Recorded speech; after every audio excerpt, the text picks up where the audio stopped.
Hey, it's Cobra here at MaddenGuides.com, and for this video breakdown, I want to show you a Madden tip that you can use to influence a defender by using the hot route. And for most of us, we probably already know this, especially if you've been using hot routes over the years. But for those of you guys that haven't been using hot routes that much, this is something you might consider doing. Now, I don't recommend using hot route in every single receiver on every single play. That's a little ridiculous. But I don't have a problem using hot routes here and there to, to influence the defender, or, making one hot route and that's it. That's a lot of times what I'll do. I try to keep the core play of the design of the play pretty much the same. Occasionally, of course, I'm going to make some hot routes. If you guys have followed me all over the years, you guys know I like to do that. But for this video breakdown, I'm going to show you how this is going to work. And it's pretty cool, and it'll give you kind of an idea how a hot route can simply influence a defender. So let's go ahead and get on the field here and take a look at it. And the play that we're going to use for this breakdown is out of the Cardinals playbook. And the name of the play is called Gun Clusters Halfback Strong Spacing. And then we're going to run this against, as you look at your screen here, we're going to run it against this defense right here, which is a cover 3 match. And I want to show you this because I think it's kind of cool the way this works. So let's go ahead and get on the field here and just take a look at it. So by default, you can see that this defender here, I'm going to go ahead and kind of highlight him. This is this defender right here. Now, he's supposed to be dropping back into a curl flat area here, somewhere in this area here. And as you're going to watch, without me making any adjustments as far as a hot route, he's going to cover this receiver on your screen a little bit tighter than what I would like. So let's go ahead and run the play, and then we'll look at it, and then we'll come back and we'll actually run it with a hot route. So let's just go ahead and run it. Okay. And right there, he almost picked it off.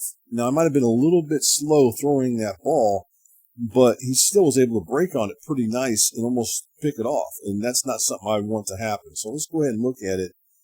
And again, remember, he's supposed to be dropping in this area here, and then that receiver, he's going to go up about 5 to 7 yards, and he's going to break towards the sideline. Now, what I want to be able to do is have some separation, which I didn't get a whole lot there. I mean, I wasn't able to make that throw as clearly as you saw as I ran this play. That defender broke on it and was almost picked. All right, let's go back on the field here, and I want to show you something you can do that's real simple that's going to allow you to go ahead and get that guy a little bit open. And I'm not going to say this works on every single play because it obviously depends on the defense, but against this cover 3 match, out of the dime 2-3-6, this does work what I'm about to show you. So let's go ahead and go back into the play here. And again, we're going to run this play here, same play. This time, the halfback, who's supposed to be pass blocking, so he's right here, he's supposed to be pass blocking, we're going to go ahead and put him on a swing to the left. So there's his route is now. So I want you guys to watch again as we run this. I want you guys to go ahead and focus on this defender here. Now, if you remember earlier, he broke into this area here, and then he was able to take that route away. Let's watch what he does this time by making that one little hot route adjustment with that running back and see what happens now and see how open this receiver gets. Okay, now you just saw him get a little bit more open there. Now, I threw that ball a little bit late, but the point is, if you go back in here and watch the video replay of this, you're going to notice that I had a lot more room to make that throw. And so, again, this defender's supposed to be dropping back in here.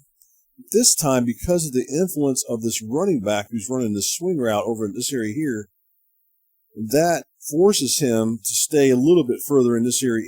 It forces him to stay a little bit further in this area here to watch that defender, or excuse me, that receiver, that running back.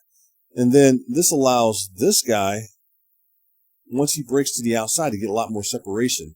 And then once I find him open, as I'm dropping back my quarterback, as I'm dropping him back in this area here, then I'm watching into this area here, and I can see that he's open where I can make that throw with plenty of room, more room than I would have had if I had not hot routed that halfback. And that's what I really want to show here. So again, see how that influenced that? If you go back and rewind this, let's go back and rewind this again. So right there, if you look at it, look at that. Zoom in a little bit here. If you zoom in a little bit, you can see that he's a lot further away than he was earlier. Earlier, he was more like in this area here. Here, he's almost 4 or 5 yards to the inside because of that running back. And then again, that allows me to make that throw. Now, like I said, I kind of threw that a little bit late, and if I would threw just a tad earlier, I probably could have broke up the field and picked up a lot more yards. So the point of this is that you can definitely influence defenders by using a hot route. And if you're not doing that, most of us probably are, especially if you're watching this video.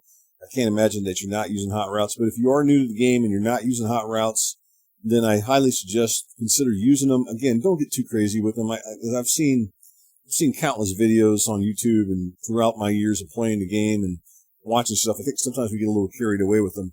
But I do definitely think they have their uses of it. Don't get me wrong, because I definitely use them too, but I just don't get over carried away with them. So my point on this is use them, but don't overuse them. So again, that's just my opinion on that, and it's up to you guys what you guys want to do. But at any rate, hey, don't want to remind you guys, make sure you guys subscribe to the YouTube channel as we continue to keep on breaking down these plays for you here on the Madden Guides YouTube channel. So I would appreciate that if you guys would do that for me. So thanks again for watching the video.